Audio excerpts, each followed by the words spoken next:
quadratic equation. Now first చూడండి sir, a0 plus a1x plus a2x square and so on up to an x power n. మనం ఆల్జీబ్రాలో ఏ polynomial equation తీసుకున్నా generic form a0 plus a1x plus a2x square and so on up to an x power n ఉంటుంది. Right, అంటే examples ఏంటంటే 2x plus 3, దీనికి degree ఎంత? Degree of x 1. సపోజ్గా 5x square plus 3x plus 7, దీనికి degree ఎంత? 2. Degree అంటే ఇక్కడ నాకు రెండు టర్మ్స్ ఉన్నాయి, ఒకటేమో 2x ఇంకోటేమో 3. 3ని 3 ఇంటూ x పవర్ 0గా రాసుకోవచ్చు. దీని డిగ్రీ 0, దీని డిగ్రీ 1. మ్యాక్సిమం వాల్యూ ఎంత?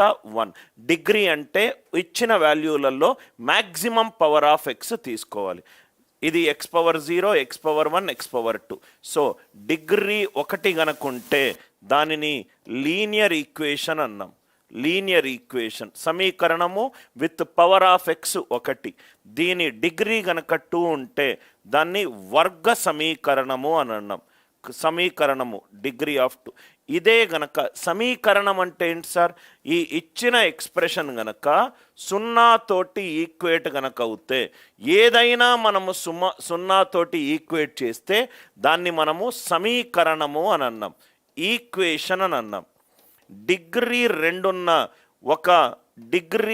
ఉన్న ఒక సమీకరణాన్ని 0 తోటి ఈక్వేట్ కనుక చేస్తే ఆ సమీకరణాన్ని వర్గ సమీకరణము are quadratic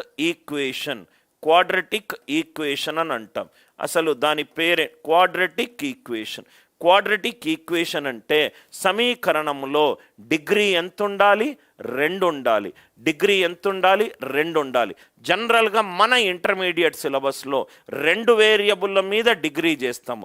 x² + y² + b² = 1 ellipse వస్తుంది, y² = 4ax పారాబోలా వస్తుంది. కానీ మనకు సిలబస్లో రైట్ ఓన్లీ ఒక వేరియబుల్ మీద డిగ్రీ 2 మాత్రమే మనం చూస్తున్నాము. అంటే మనకు ఎలా ఉంటుందంటే ఎక్స్ప్రెషన్ ఒకే వేరియబుల్ మీద f ఆఫ్ x అంటే ax² + bx + c.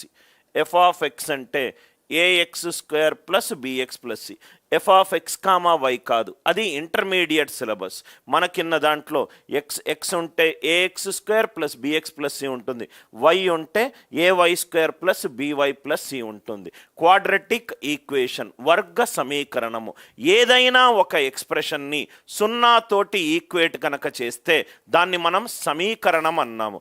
ఆ సమీకరణము డిగ్రీ 1 ఉండొచ్చు, డిగ్రీ 2 ఉండొచ్చు, డిగ్రీ 3 ఉండొచ్చు. ఎప్పుడూ కూడా ఈ డిగ్రీ అనేది నాన్ నెగటివ్ ఇంటీజర్ అయి ఉండాలి. డిగ్రీ రైట్ ఫ్రాక్షన్ కాకూడదు. ఎందుకంటే ఫ్రాక్షన్ ఉన్న దాన్ని మనము రైట్ మూలాలు కనుక్కోలేం. ఫ్రాక్షన్ కాకూడదు, నెగటివ్ వాల్యూ కాకూడదు. డిగ్రీ ఎప్పుడూ కూడా ఫ్రాక్షన్ ఉండకూడదు అండ్ నెగటివ్ ఉండకూడదు. చాలా ఇంపార్టెంట్ టాపిక్ సార్, చాలా శ్రద్ధతోటి వినండి. ఒక్కసారి మీరు 3 క్లాసులు అటెండ్ అవుతే మీకు పూర్తిగా దీని మీద ఐడియా వస్తుంది. వర్గ సమీకరణము డెఫినేషన్ అందరికీ క్లియర్ అయింది కదా సార్? ఫస్ట్ ఒక అరగంట దానికి సంబంధించిన కొన్ని ఇంపార్టెంట్ కీ పాయింట్స్, సంబంధించిన కొన్ని ఇంపార్టెంట్ కాన్సెప్ట్స్, ఎటువంటిగా క్వశ్చన్స్ అడగొచ్చు, ఎట్లా ఆన్సర్ ఆప్షన్లో మనం ఎలిమినేట్ చేయొచ్చు, అదంతా ఫస్ట్ డిస్కస్ చేద్దాం. ఓన్లీ ఒకే ఒక్క వేరియబుల్ రైట్, ఒకే ఒక చరరాశి మాత్రమే మనకు సిలబస్లో ఉంది. 2 చరరాశులు అనేటిది ఇంటర్మీడియట్ సిలబస్లో ఉంది. ఇది క్వాడ్రటిక్ ఈక్వేషన్ యొక్క డెఫినేషన్.